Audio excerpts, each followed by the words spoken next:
There's been a conspiracy against the Negro who is the true Israelites.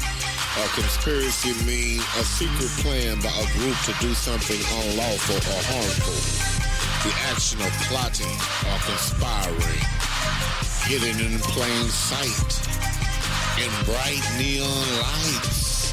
Conspiracy against the Israelites. The Negro man have no rights. Vengeance is mine. I will repay, says Yahweh. They have conspired against the Negro when unemployment is at an all-time high. They put drugs and guns into the black community and then pass laws against the young black man who uses those guns and drugs. Then imprison the black man and make money off of him through imprisonment. Then once he gets out, he can't find a job. Not only that, landlords don't want to rent him a place to stay. And not only that, creditors don't trust him with a line of credit. Not only that, but they have conspired together and passed laws to where he can't even own a firearm legally to be able to protect his family. They set traps in the laws to be able to imprison the black man who is the true Israelite to keep him enslaved. We have to wake up to all the traps that the enemy is setting against us. Do your research on the Spanish Inquisition, on how they shipped our people from Spain and Portugal to the west coast of Africa, on over to the Americas and all the surrounding islands. Do your research on the Willie Lynch letter, on how they played the divide and conquer games on our forefathers and foremothers. Do your research on the black codes. Do your research on the Jim Crow laws. Do your research on all the genocides that you can find that they committed against our people. Here's a quote from Marcus Garvey. He says, a people without the knowledge of their past history, origin, and culture is like a tree without roots. You have to understand that. If you don't have any roots, you will wither and fade away. Cut a branch off a tree and watch it wither away because it is disconnected from its source. That's what happened to us. We got disconnected from our source. But now it's time for us to come back to the Most High in the name of His Holy Son, Yahweh Shai. He destroyed the law of sacrifice. Therefore, there is no more sacrificing the animals on the altar, nor eating their flesh and blood. We have to stop being deceived by the wiles of the devil. We have to be led by the Spirit and fast and pray that we may understand.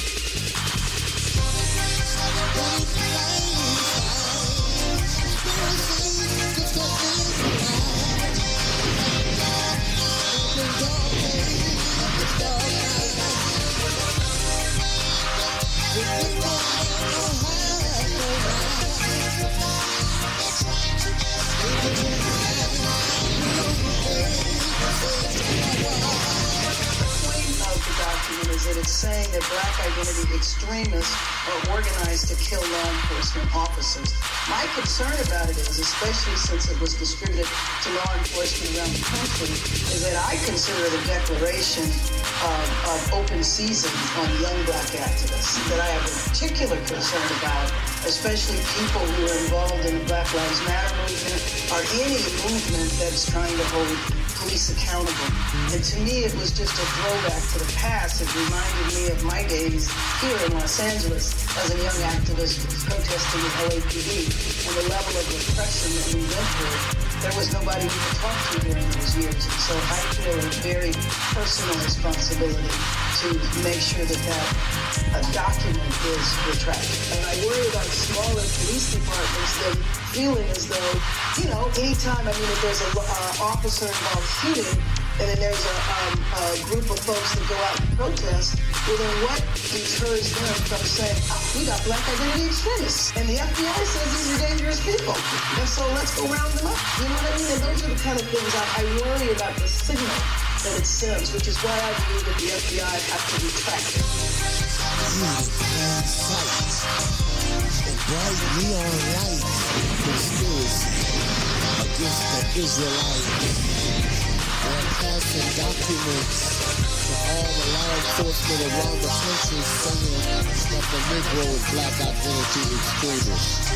Because we're waking up to our heritage, our people are open season to law enforcement. When Margaret Sanger, check my history, started Planned Parenthood, the objective was to put these centers in primarily black communities so they could help kill black babies before they came into the world.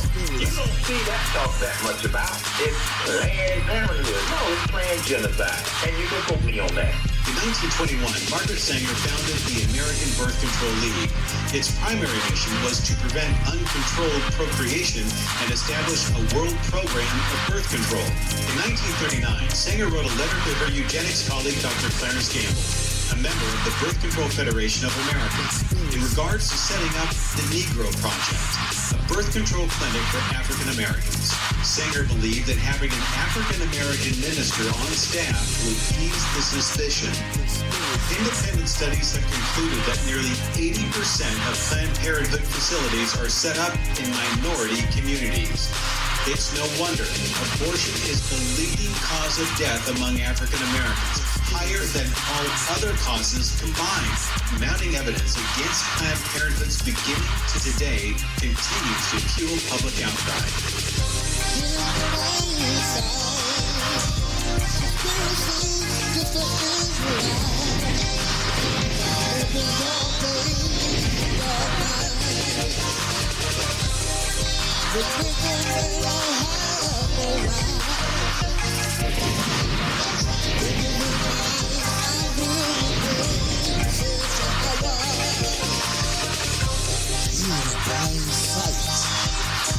Bright neon lights conspiracy against the Israelites.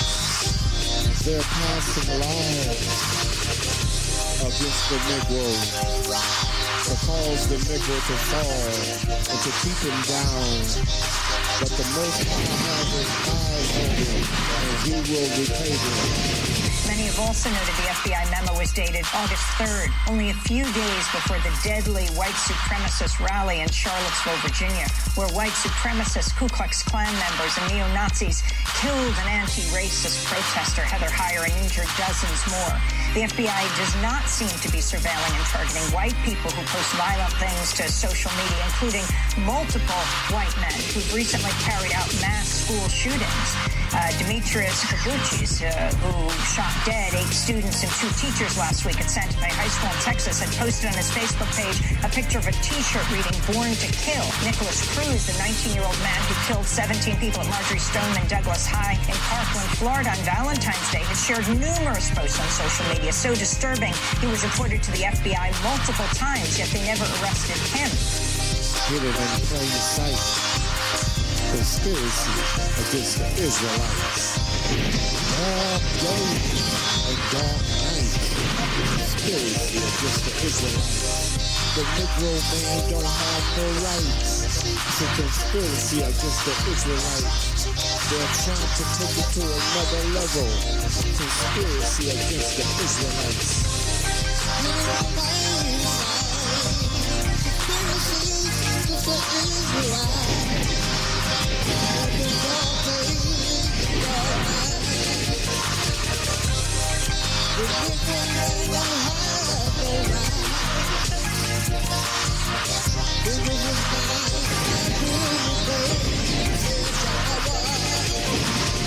They gave crack a stigma so they could punish young black men 100 times worse than they punished anybody else.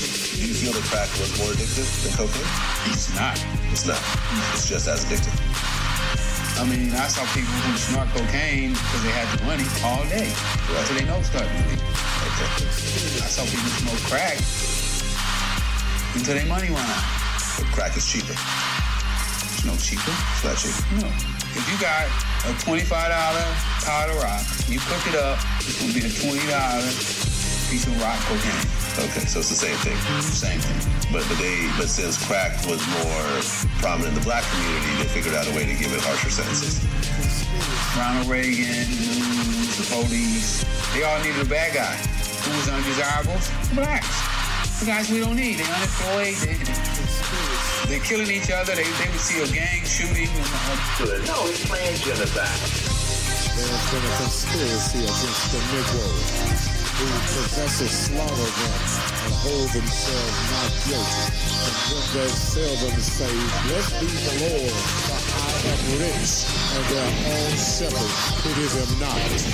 Isaiah chapter 56 verse 10 says, "His watchmen are blind. They are all ignorant. They are all but gone. They cannot bark. Sleepy, lying down, loving to slumber. But do not fear, O Israel, for the Most High Yahweh Alahaya is with us.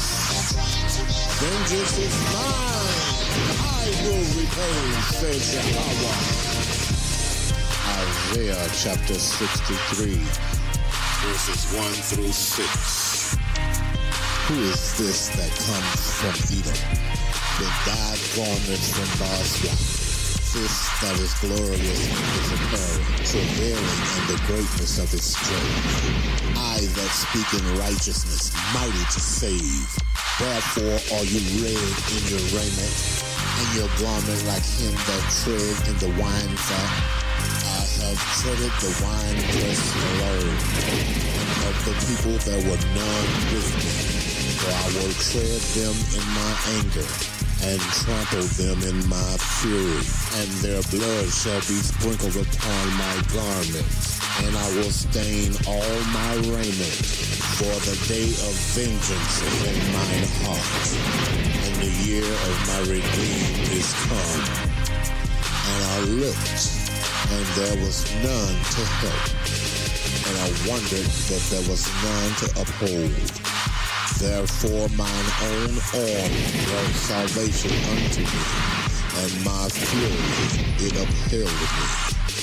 And I will tread down the people in mine anger, and make them drunk in my fury.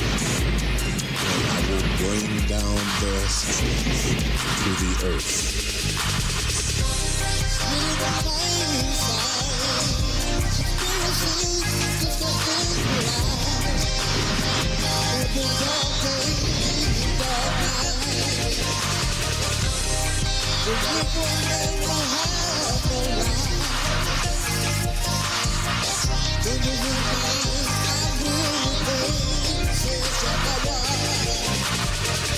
Ezekiel chapter 25 verse 17 says, "And I will execute great vengeance upon them with furious rebukes, and they shall know that I am Yahweh, and I shall lay my vengeance upon them." Deuteronomy chapter 32 verse 35. To me belongeth vengeance and recompense. Their foot shall slide in due time, for the day of their calamity is at hand, and the things that shall come upon them make haste. Romans chapter 12 verse 19. Dearly beloved, avenge not yourselves, but rather give place unto wrath. For it is written, "Vengeance is mine, I will repay, saith Yahweh." Exodus chapter 21, verses 24 and 25. Eye for eye, tooth for tooth, hand for hand, foot for foot, burning for burning, wound for wound, stripe for stripe. Revelations chapter 13, verses 9 and 10. If any man have an ear, let him hear. He that leadeth into captivity shall go into captivity, and he that kills with the sword must be killed with the sword. Here is the patience and the faith of the saints. Psalm number 94, verses 1 through 4. O Yahweh Alahayim, to whom vengeance belongeth. O Yahweh, to whom vengeance belongeth. Show yourself, lift up yourself, you judge of the earth. Render a reward to the proud. Yahweh, how long shall the wicked triumph? How long shall they utter and speak hard things, and all other workers of iniquity boast themselves? In a place hiding bright for your life.